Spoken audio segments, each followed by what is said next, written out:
જામનગર ખાતે ગોપાલભાઈ ઇટાલિયાની જાહેર સભામાં એક વ્યક્તિ દ્વારા એમના પર જૂતો મારીને હુમલો કરવામાં આવ્યો છે, જેનો અમે સખત શબ્દોમાં નિંદા કરીએ છીએ અને વખોડી કાઢીએ છીએ.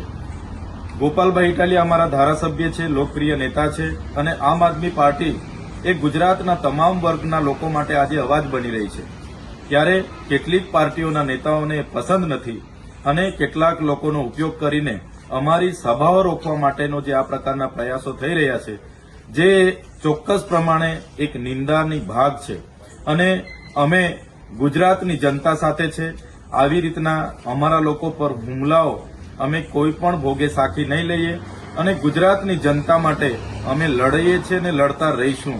અમને ભલે જેલોમાં નાખવામાં આવે છે, અમારા પર ખોટા કેસો કરવામાં આવે છે અને અમારી સભાઓમાં આ પ્રકારના નશો કરાવીને લોકોને મોકલીને જૂતાઓ પણ મારવામાં આવે છે, છતાં અમે ગુજરાતની જનતાના પ્રશ્નો ઉઠાવતા રહીશું, જનતાને ન્યાય અપાવતા રહીશું અને આવા પ્રકારની ઘટનાઓથી અમારું મનોબળ ક્યાંય વ્યથિત થવાનું નથી. એનાથી પણ વધારે તાકાતથી આવનારા દિવસોમાં આમ આદમી પાર્ટી પૂરા ગુજરાતમાં આગળ વધશે.